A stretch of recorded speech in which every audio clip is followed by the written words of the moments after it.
Hello friends, welcome to another new vlog. ಎಲ್ಲರೂ ಹೇಗಿದ್ದೀರಾ? ಚೆನ್ನಾಗಿದ್ದೀರಾ? ಸೊ ಇವತ್ತು ಕಾರಲ್ಲಿ ನಾನು, ಶಂಕರ್ ಹಾಗೆ ನಮ್ಮ ಮಮ್ಮಿ ಡ್ಯಾಡಿ 4 ಜನನೂ ಇದ್ದೀವಿ. ಸೊ ನಾವು 4 ಜನನೂ ಎಲ್ಲಿಗೆ ಹೊರಡ್ತಾ ಇದ್ದೀವಿ ಅಂದರೆ ರಿಸೆಪ್ಷನಿಗೆ ಹೋಗ್ತಾ ಇದ್ದೀವಿ. ಅಂದರೆ ನಮ್ಮ ಅತ್ತೆ ತಂಗಿ ಮಗಂದೇನೆ ರಿಸೆಪ್ಷನ್, ಹಾಗಾಗಿ ನಮ್ಮ ಅತ್ತೆ ಮಾವ ಅರ್ಲಿಯಾಗಿ ಹೋಗಿದ್ದಾರೆ. ನಾವು ಇವಾಗ ರಿಸೆಪ್ಷನ್ ಟೈಮಿಗೆ ರೆಡಿಯಾಗಿ ಹೊರಟಿದ್ದೀವಿ. ಆ್ಯಂಡ್ ರಿಸೆಪ್ಷನ್ ಇರೋದು ಬ್ಯಾಂಗ್ಳೂರಲ್ಲೇ. ಬಟ್ ಬ್ಯಾಂಗ್ಳೂರಲ್ಲಿ ಅದು ವೀಕೆಂಡ್ ಟ್ರಾಫಿಕಲ್ಲಿ ಹೋಗೋ ಅಷ್ಟರಲ್ಲಿ 1 ಅವರ್ ತೋರಿಸ್ತಾರೆ ನಮಗೆ. ಲೊಕೇಶನ್ ಚೆಕ್ ಮಾಡಿದ್ರೆ ಅರ್ಲಿಯಾಗಿನೇ ಹೋಗ್ಬೇಕು ಅಂತ ಅಂದ್ಕೊಂಡ್ವಿ. ಬಟ್ ಈ ಟ್ರಾಫಿಕಲ್ಲಿ ಹೋಗ್ತಾ ಇದ್ದೀವಿ. ಗೊತ್ತಿಲ್ಲ ಎಷ್ಟು ಗಂಟೆಗೆ ರೀಚ್ ಆಗ್ತೀವಿ ಅಂತ, ನೋಡೋಣ.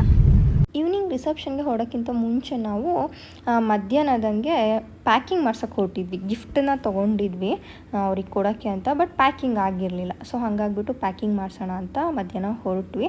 ನಾವು ಸಿಲ್ವರ್ ಗಣೇಶ ತೊಗೊಂಡಿದ್ವಿ. ಆ್ಯಂಟಿಕ್ ತುಂಬಾ ಚೆನ್ನಾಗಿತ್ತು ಅಂತಲೇ ಹೇಳ್ಬೋದು. ನಮಗಂತೂ ತುಂಬ ಇಷ್ಟ ಆಯಿತು, ಸಖತ್ ಕ್ಯೂಟಾಗಿತ್ತು ಅಂತ ಹೇಳಿಬಿಟ್ಟು ಈ ಒಂದು ಗಣೇಶನ ನಾವು ಬೈ ಮಾಡಿದ್ದು. ಹಾಗೆ ನನ್ನ ಪೇರೆಂಟ್ಸ್ ಕೂಡ ಬಂದಿದ್ರಲ್ವ, ಸೊ ಅವರು ಕೂಡ ಗಿಫ್ಟ್ ಕೊಡಬೇಕಿತ್ತು. ಬಟ್ ನಾವು ಬ್ಯಾಂಗ್ಳೂರಿಗೆ ಬಂದಮೇಲೆ ಅಲ್ಲೇ ತೊಗೊತೀವಿ ಅಂತ ಹೇಳಿದರು. ಹಾಗಾಗ್ಬಿಟ್ಟು ಹೇಗೂ ನಮ್ಮದು ಪ್ಯಾಕಿಂಗ್ ಮಾಡಿಸ್ಬೇಕಿತ್ತಲ್ವ, ಸರಿ ಹಾಗೇನೆ ಅವ್ರಿಗೂ ಗಿಫ್ಟನ್ನು ಅವ್ರದ್ದು ಏನು ಕೊಡ್ತಾರೆ ಆ ಒಂದು ಗಿಫ್ಟನ್ನು ತೊಗೊಂಡು ಎರಡನ್ನೂ ಒಟ್ಟಿಗೆ ಪ್ಯಾಕಿಂಗ್ ಎಲ್ಲ ಮಾಡಿಸ್ಕೊಂಬರೋಣ ಅಂತ ನಾನು ನಮ್ಮಮ್ಮ ಹೊರಟ್ವಿ. ನಮ್ಮ ಮಮ್ಮಿ ಡ್ಯಾಡಿ ಅವ್ರ ಕಡೆಯಿಂದ ಕಾಮಾಕ್ಷಿ ದೀಪನ ತೊಗೊಂಡ್ರು. ಅದು ಕೂಡ ತುಂಬಾ ಕ್ಯೂಟಾಗಿತ್ತು. ಒಂದು ಗಣೇಶ ಮತ್ತು ಒಂದು ಕಾಮಾಕ್ಷಿ ದೀಪ. ಸೊ ಇದೆರಡು ಗಿಫ್ಟನ್ನ ಪ್ಯಾಕ್ ಮಾಡಿಸ್ಕೊಂಡು ಆಮೇಲೆ ನಾವು ಈವ್ನಿಂಗ್ ಹಂಗೆ ಹೊರಟಿದ್ದು.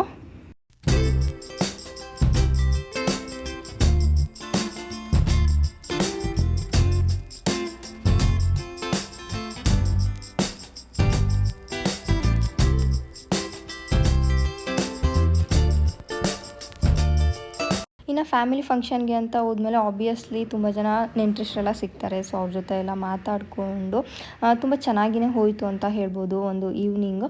ಸೊ ಸ್ವಲ್ಪ ಹೊತ್ತು ಅಲ್ಲಿ ಟೈಮ್ ಸ್ಪೆಂಡ್ ಮಾಡಿ ಆಮೇಲೆ ಸ್ಟೇಜ್ ಮೇಲೆ ಹೋಗಿ ಹುಡುಗಿಗೆ ವಿಶ್ ಮಾಡಿ ಅವ್ರಿಗೆ ತಂದಂತಹ ಒಂದು ಸ್ಮಾಲ್ ಗಿಫ್ಟ್ನ ಅವ್ರಿಗೆ ಕೊಟ್ಬಿಟ್ಟು ಮದುವೆ ಮನೆಯಲ್ಲೇ ಊಟ ಎಲ್ಲ ಮುಗಿಸ್ಕೊಂಡು ನಾವು ಹೊರಟಿದ್ದು. ಆಲ್ಮೋಸ್ಟ್ ನನ್ನ ಹತ್ರ ಇದ್ದಂತಹ ಕೆಲ ಫೋಟೋಸ್ನ ಇಲ್ಲಿ ಆ್ಯಡ್ ಮಾಡಿದ್ದೀನಿ. ಅಂದರೆ ನಮ್ಮ ಕಸಿನ್ಸ್ ಜೊತೆ ಎಲ್ಲ ಕೆಲವೊಂದು ಫೋಟೋಸ್ ಕ್ಯಾಪ್ಚರ್ ಮಾಡ್ಕೊಂಡ್ವಿ.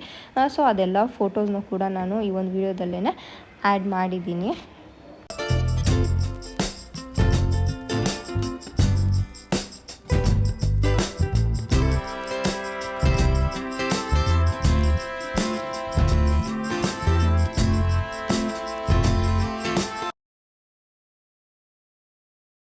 ನೈಟ್ ನಾವು ರಿಸೆಪ್ಷನ್ನ ಮುಗಿಸ್ಕೊಂಡು ವಾಪಸ್ ಮನೆಗೆ ಹೋಗಿದ್ವಿ.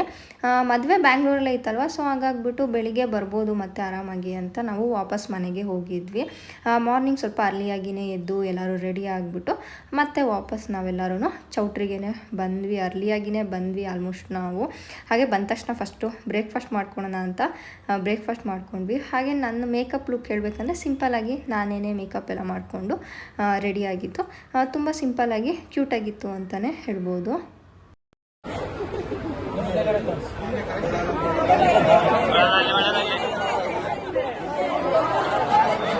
द्रौपदी जी कंग्रेचुलेशन बेटो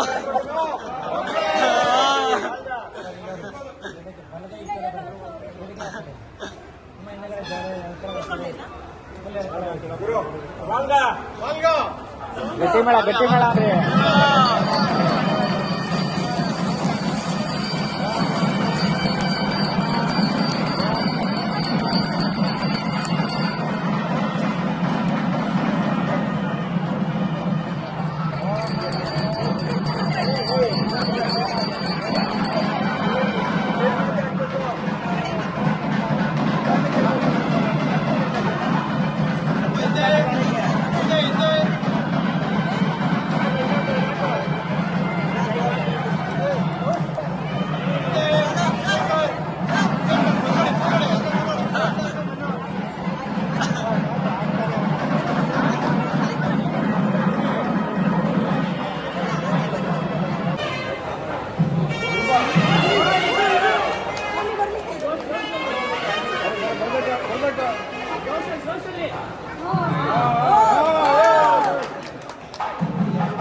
ಇದು ಮದುವೆಯ 3ನೇ ದಿನ ಅಂತ ಹೇಳ್ಬೋದು.